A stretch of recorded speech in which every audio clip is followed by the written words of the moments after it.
નર્મદા જિલ્લા કોંગ્રેસને એક વધુ ઝટકો. કોંગ્રેસના 100થી વધુ લોકો ભાજપમાં જોડાયા. નર્મદા જિલ્લા કોંગ્રેસના બક્ષીપંચ જિલ્લાના જિલ્લા પ્રમુખ વિપુલભાઈ બારિયા સહિત 150થી પણ વધુ આગેવાન અને કાર્યકર્તાઓએ ભારતીય જનતા પાર્ટીમાં જોડાઈ રાષ્ટ્રીય શક્તિના મજબૂતીકરણ માટે સમર્પણની ભાવના વ્યક્ત કરી છે. આ પ્રવેશ વિધિમાં ગુજરાત સરકારના મંત્રી અને જિલ્લા પ્રભારી ભીખુસિંહ પરમાર, જિલ્લા બીજેપી પ્રમુખ નીલ રાવ, વિધાનસભાના ધારાસભ્ય ડોક્ટર દર્શનાબેન દેશમુખની ઉપસ્થિતિમાં આ કાર્યકરોને ભાજપનો ખેસ પહેરાવી પાર્ટીમાં આવકારવામાં આવ્યા. આ અવસરે બીજેપી જિલ્લા પ્રભારી ધર્મેશભાઈની વિશિષ્ટ ઉપસ્થિતિ રહી હતી. કોંગ્રેસમાંથી ભાજપમાં જોડાયેલ કાર્યકરોએ જણાવ્યું કે કોંગ્રેસમાં વિકાસ અંગે કોઈ દિશા કે દ્રષ્ટિ ન હોવાથી તેમણે વિકાસશીલ અને રાષ્ટ્રવાદી નીતિઓ ધરાવતી ભાજપ પાર્ટીનો સાથ અપનાવ્યો છે. આ પ્રસંગે ભાજપના નેતાઓએ જણાવ્યું કે આ નવા કાર્યકરોના જોડાણથી પાર્ટી વધુ મજબૂત બની છે અને પ્રદેશમાં વિકાસના નવા દિશાસૂચક આયામો ઊભા થશે. મિનહાજ મલેક, નર્મદા. ભારતીય જનતા પાર્ટી નર્મદા જિલ્લામાં તિલકવાડા તાલુકામાં ગમોડના જે નવનિયુક્ત સરપંચ છે વિપુલભાઈ, અને એ પૂર્વ કોંગ્રેસના કાર્યકારી અધ્યક્ષ તરીકે પણ રહી ચૂકેલા છે. એમની સાથે ખૂબ મોટી સંખ્યામાં જે 150થી વધારે ને હજુ બાકીના દિવસોમાં પણ બાકીના લોકોને જોડવાના આશય સાથે આજે કોંગ્રેસ પાર્ટીને છોડીને ભારતીય જનતા પાર્ટીનો એમને ખેસ ધારણ કર્યો છે.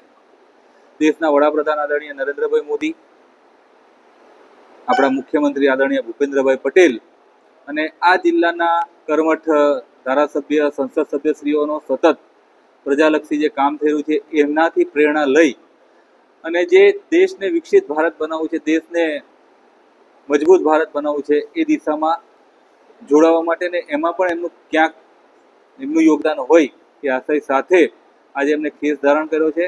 ભારતીય જનતા પાર્ટીના પરિવારમાં સૌનું હાર્દિક સ્વાગત કરીએ છીએ અને આવનાર દિવસોની અંદર સૌ સાથે મળીને આપણે નર્મદા જિલ્લાને એક મોડલ જિલ્લો બનાવવો છે, ત્યારે ભેગા થઈને વિકાસની અંદર સૌનું યોગદાન મળે, સૌ ભેગા થઈને વિકાસ કરીએ એવી અપેક્ષા છે. હલો, નમસ્કાર. હું હેતન કુમાર એક નાનકડી અરજ લઈને આવ્યો છું.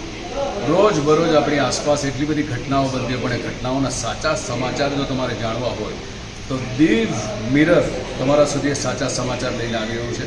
એક સરસ મજાની સંગઠન છે, એક સરસ મજાના મિત્રોનું એક સાહસ છે જે તમારા સુધી આપણી આસપાસ બનતા દરેક સાચા સમાચાર લાવવાના પ્રયત્ન કરે છે. સબસ્ક્રાઈબ કરો, શેર કરો અને ભૂલતા નહીં દીવ મિરરને જાણવાનું, માણવાનું પ્લીઝ. હાય, હું છું ક્રુઝિન સિંઘાનિયા. આપની આસપાસના સત્ય સમાચાર જાણવા માટે જોતા રહો દીવ મિરર ન્યૂઝ. અને હા, લાઈક અને સબસ્ક્રાઇબ કરવાનું ભૂલતા નહીં. Thank you. Diu mirror news આખા ગુજરાતમાં ફેલાયેલી એક એવી ન્યૂઝ ચેનલ કે જે ખૂણે ખૂણેથી લોકોને મનની વાત, અલગ અલગ પ્રકારના સમાચારો દર્શકો સુધી પહોંચાડતા હોય છે. એટલે આ દીવ મિરર ન્યૂઝ ચેનલને હું ખૂબ ખૂબ અભિનંદન આપું છું, ખૂબ ખૂબ શુભેચ્છાઓ પાઠવું છું અને આપ સૌને કહું છું કે આ ચેનલને તમે લોકો સબસ્ક્રાઈબ કરો અને શેર કરો. આપણા ગુજરાતને અને આપણી ગુજરાતી ભાષાને આગળ વધારો. જય જય ગરવી ગુજરાત. હાય, હું છું ક્રુઝિન સિંઘાનિયા. આપની આસપાસના સત્ય સમાચાર જાણવા માટે જોતા રહો દીવ મિરર ન્યૂઝ. અને હા, લાઈક અને સબસ્ક્રાઇબ કરવાનું ભૂલતા નહીં. Thank you. હેલો, નમસ્કાર, જય શ્રી કૃષ્ણ. હું છું તમારો પ્રિય ખજૂરભાઈ. તમામ ગુજરાતીઓને કહીશ કે સરસ મજાનું ન્યૂઝ એવું કે દીવ મિરર ન્યૂઝને જોતા રહેજો. જય માતાજી, જય શ્રી કૃષ્ણ.